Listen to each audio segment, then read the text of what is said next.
In my attempt to get out of my comfort zone and read more modern fiction, as I prefer to read more classical stuff that has stood the test of time, and now I'm down to take chances on books.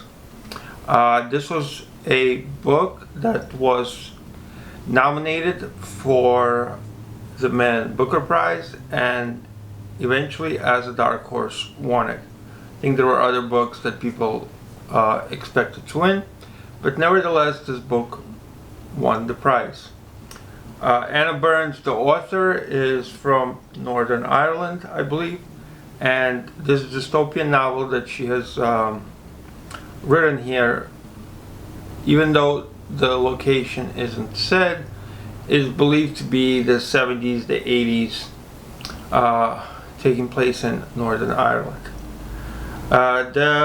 The plot line is that we follow a girl, a sister, well, not a girl, a woman who's coming of age, essentially a coming of age story. She's 18 years old and she's dealing with the effects of a community torn apart by political issues. And not just torn apart, but that undergoes tumultuous kind of reconstruction of itself, sort of like a civil war, I would say, where you have two different sides fighting for the pie. The pie is the community, the people who have to cope with the constant barrage of propaganda, constant barrage of bombings, killings, to the point where death in this book becomes commonplace. To me, the strong points of this book, or the creative aspect of it that really appealed to me, was one is the names that are given. Actually, the lack of names. Because what we have here are characters who are referred to as somebody, McSomebody, Milkman, sisters, we sisters, and this gives them a sort of more intimate atmosphere, but also one where you feel like it's done for the purpose of keeping these people's names out of harm's way and letting the names get carried away by the propaganda machine that is going on in this book. Because people like to talk. When people have a lot of issues that they have to face on the inside because of their environment, they would rather block them out through talking. And that's how many rumors get spread. And I think the idea here, with not including names, really serve the purpose of showing the reader a sort of protection layer, of protecting the people that she chooses to describe out of civil obedience and respect for people's private lives.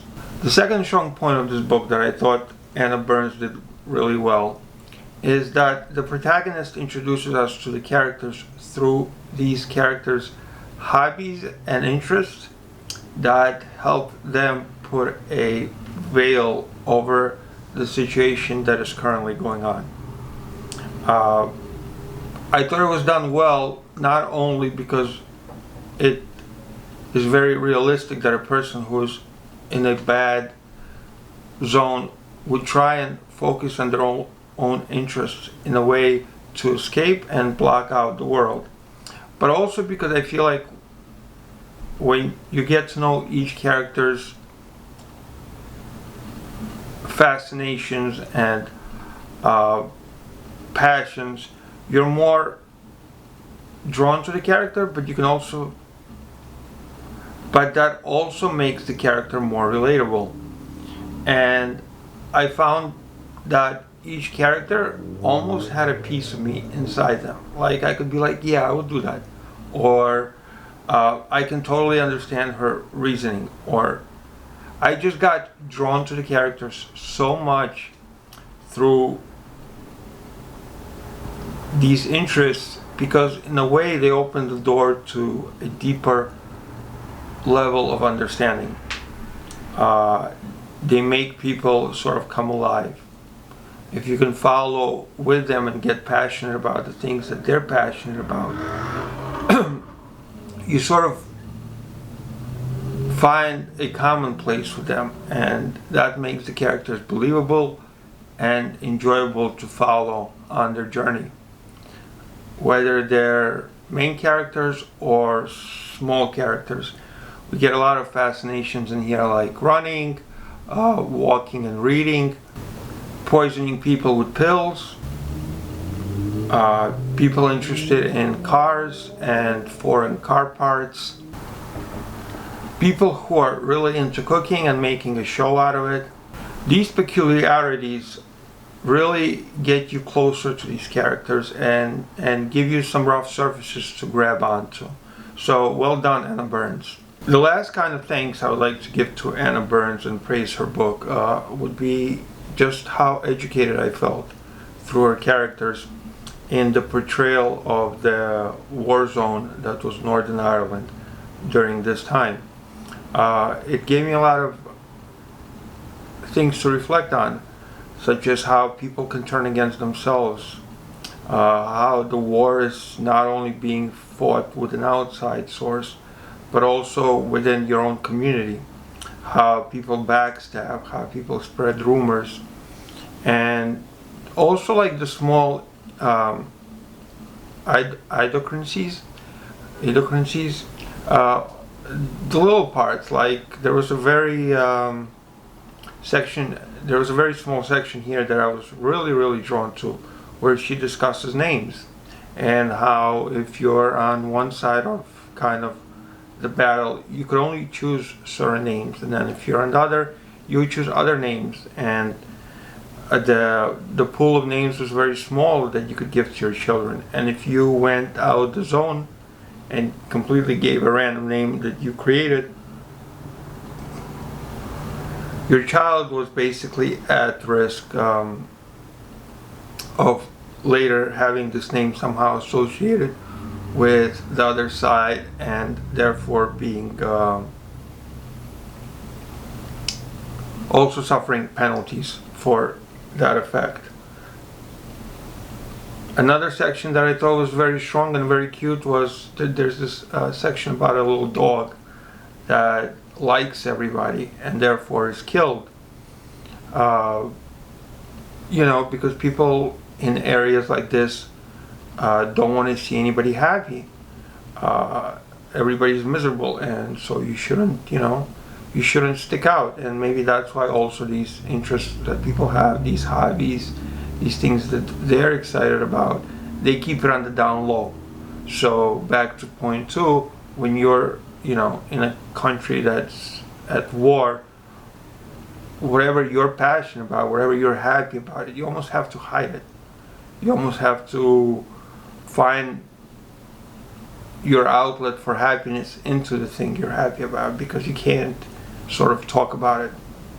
It has to be something that essentially people see you as not liking.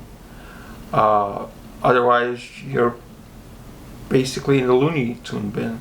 That's the only way people who are unhappy can cope with it, is by thinking of you as sick or mentally deranged.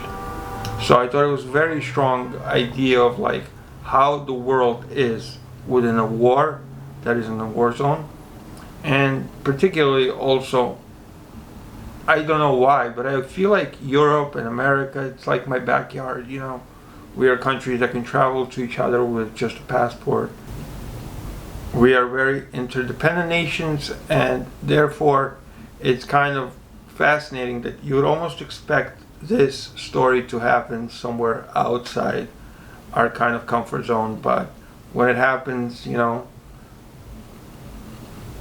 just miles away from England, from London, it almost shocks you, and it's nice to learn about it and not have it be forgotten by other events that we as people usually concentrate, such as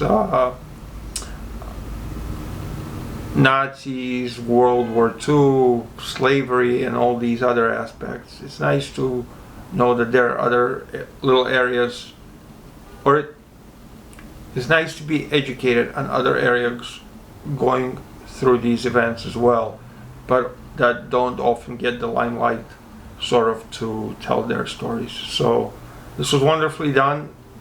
I liked it for many of the good aspects, but there is one point that really brought this book down, and that's what I'll discuss now. The part I didn't like about this book is the way it is structured. We are inside of the sister's mind, and therefore we are at her mercy. We follow her on all her diversions from the story. We get interested in certain characters, and this all helps to build up the story as it comes to its climax, its crescendo. And the climax, the crescendo, I thought was 2/3 of the way in. And then there was such a big drop from this kind of top, where you were back at level 1, and now you were asked to care about characters that never had a big part of this book, that never came across as having endearing qualities, that were just kind of an afterthought, kind of side characters. And it's hard to build up that enthusiasm for them again, and be asked again to kind of climb sort of the hill of enthusiasm with only, like, 50, 70 pages left, 100 pages left, after you were so invested in the story of our main character. Essentially, it felt like surfing, and you kind of get on this building up wave where it lets you down too far away from the shore, so that now you have to have a decent swim back to shore, and at this point all you're concentrated is about the shore, which essentially is finishing the book. I felt like she tried to do this kind of to make her book more rounded, to make us care about issues that maybe she wasn't so successful in addressing throughout the main story, such as feminism, having an insight or having somehow relatable characteristics to the LGBTQ community. I don't have a problem with these issues, and I'm all for them being included in books in a very kind of successful way. But here it just doesn't work. It felt like somebody who had to write a paper, and by the time they came to the end of the paper, they're like, well, I left this out, and left this out, so now I'm going to make blotchy paragraphs here at the end that don't even tie into my thesis at all, but I need to include them, so I might as well, and I'm running out of time, so let's just throw them in there and hope they work. They don't work, Anna. So I gave this book 3 stars, but I would definitely read more stuff from Anna Burns, because I think that she's a new author and that she has a lot of promise. Her stories are really captivating, and if she could just figure out the structure to combine everything to build up to one crescendo, to build up to one magical thing and lead us closer to the shore, I think it would work a lot better, and she definitely has promise. But I can't say that this was a book that I was extremely happy with. However, still satisfied.